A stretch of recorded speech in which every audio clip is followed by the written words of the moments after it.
igugurgur yan. Mawawala yan sa TV5. Nako, ito, hindi paawat si Ted Filon. Talagang binabanatan niya ng gusto ang bagong Pilipinas. Ang bagong Pilipinas daw ay isinasalarawan sa pamamagitan ng may prinsipyo, may pananagutan, at maasahang gobyerno. At ang walang habas na pangungutong ng mga tauhan ng iba't ibang lokal na pamahalaan kung saan dumadaan ang kanilang mga truck. Ito nga mga kababayan, bago natin ituloy ang video na ito, kung bago ka lang sa aking YouTube channel baka pwede makahingi ng like at subscribe at click mo na rin ang notification bell para updated ka sa aking nilalabas na bagong video. Salamat po. Pag-usapan natin si Idol Ted Filon. Yung viral panata ng nambubudol sa Pilipinas na kanyang kinumpos. Nako, marami ang nagsasabi na igugurgur yan. Mawawala yan sa TV5. Nako, ito, hindi paawat si Ted Filon. Talagang binabanatan niya ng gusto ang bagong Pilipinas ng administrasyong ito. Talagang ito na ang tunay na journalist natin. Nagising na. Ito, i-share ko sa inyo ang isa sa episode ni Ted Filon sa kanyang programa sa TV5. Talagang sapul na sapul ang bagong Pilipinas. Ito ba ang bagong Pilipinas? Hindi ko pwedeng ma-upload, baka may copyright, ano? Iparinig ko na lang. Ito.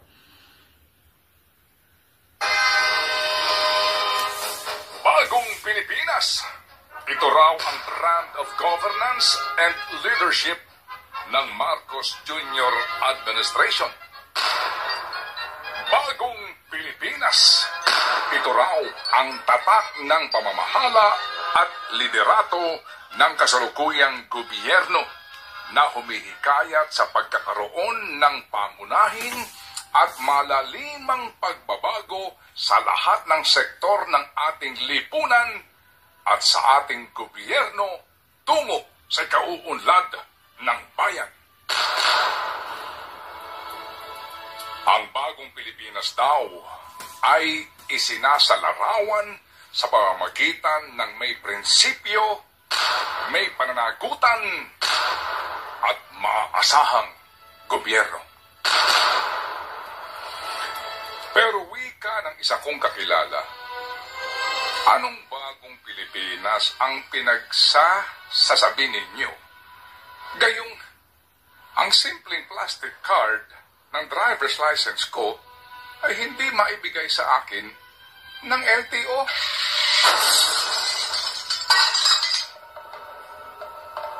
Ang wikang ito ng aking kakilala ay maaaring ituring ng iba na maliit na bagay lamang. So, kita nyo ang tapang ng ating idol na Ted Filon. Ngunit, sa naging talumpati po ni Pangulong Marcos Jr. noong pong linggo, Enero 28, sa Quirino Grandstand, malinaw na ang mga reklamong tulad ng iwiniwika ng aking kakilala ay hindi dapat nangyayari sa bagong Pilipinas. Pakinggan natin ito. Sa bagong Pilipinas, ang pagbabago ay nagsisimula sa pamahalaan. While power emanates from the people, change must begin from government. Wow! Kaya naman, ito ang aking mga mahigpit na tagubi sa mga kawani ng gobyerno. Una, bawal ang tamad at pakupad sa pamahalaan. Walang kwang ang mga mabagal at sagabal sa serbisyo publiko. Services must be fast. Projects must be completed on time. Deadlines must be met per schedule. Services must be fast. Projects must be completed on time. Deadlines must be met per schedule. Ang pagkakaroon ng national ID ng bawat Pilipino, kailan kaya ito matutupad? Huwag na ho natin. Dali national ID. Ako, nakatanggap na ako ng national ID. Ang aking wife, hanggang ngayon, wala pa. Kumusta? Nandyan na ba ang inyong national ID? Ito, very specific example, national ID. Wala pa rin hanggang ngayon ang aking wife. Ang tagal na, more than 1 year na kami nag-apply. Ako lang ang dumating, ang wife ko wala. Tuloy natin. Natin munang isama sa mga katanungan ang tanong ng Commission on Audit kung kailan matatapos ang 96 billion pesos na halaga ng mga proyekto ng DPWH na matagal nang nakatenga at nasasayang lang.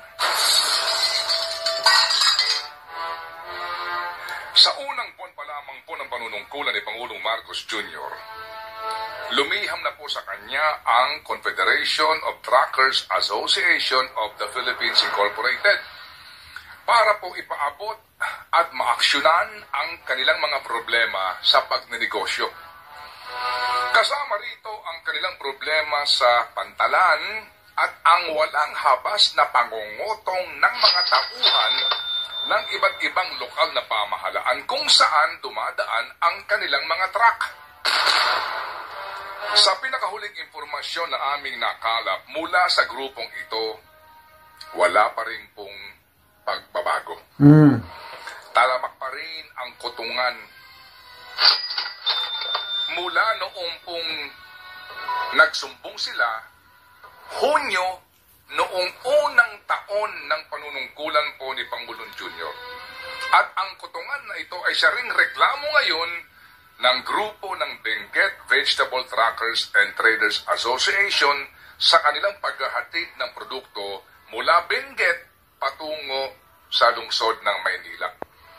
Ito ang kwento ni Rudy Bulawan, ang presidente ng Benguet Vegetable Truckers and Traders Association ng amin siyang makapanayam kamakailan. Direktahan na nilang sinabihan ang aming mga driver na maglagay sila ng 2,000 bawat truck kada buwan. Kung hindi, ay hindi na sila doon padadaanin. Sa totoo lang po, may mga video kami, may mga ticket silang inisyo sa amin. Ngayon, pag ang amin po mga driver ay nagpaliwanag o nakipag-usap sa mga traffic enforcer na Maynila, dinadagdagan pa nila ang violation ng mga driver. Bukod sa no entry ang nilagay nila sa ticket, nilalaglian pa nila ng arrogance. Kaya po, nangyayari, natatakot na yung mga driver namin na bumiyahe papuntang Maynila. Maging ang grupo po ng United Broiler Racers Association o UBRA ay naghihinagpis din sa ika nila'y napakaraming regulasyon at hirap na kinakailangang pagdaanan para lamang makapagbiyahe ng kanilang produkto sa bawat bayan at lalawigan. Datapwan sa bagong Pilipinas. Sinabi ng Pangulo na nahinto na ang kutungan sa daan. Ito ang sabi niya. Patapos. So, ang daming puros salita lang itong gobyernong ito. So na nga,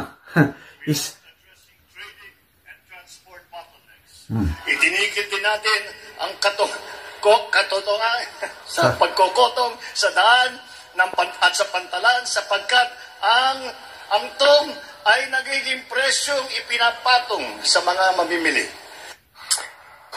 Ano raw? Itinigil na raw nila ang pagkokotong sa daan at sa pantalan. Kung totoo ang sinasabi ninyo, Ginoong Pangulo, mawalang galang lang po, bakit nagpapatuloy ang mga reklamo? O baka naman po, nagbibiro lang kayo? Grabe. Sa bagong Pilipinas, pagbabago daw ay nagsisimula sa pamahalaan. Change must begin from the government. Sa naging pamamalakad po at asta ng gobyerno sa kick-off rally ng Bagong Pilipinas, may pagbabago ba? Inobliga ng gobyerno ang mga opisyal at mga manggagawa nito na dumalo sa rally sa araw ng linggo, araw ng pahinga. Patunay dito ang memorandum na inilabas ng kalihim ng kagawaran ng paggawa na nag-aatas, Okay. So, required ang ginamit na word. ito ang ating idol Ted Filon. Talagang yan ang bayaning journalist. Kaya grabe ang kanyang panata. I-memorize ko yung panata ng mambubudol sa Pilipinas. Grabe, ang ganda. Bilang Pilipino, magiging mapagbantay ako sa pagnanakaw sa bagong Pilipinas ng pera ng taong bayan.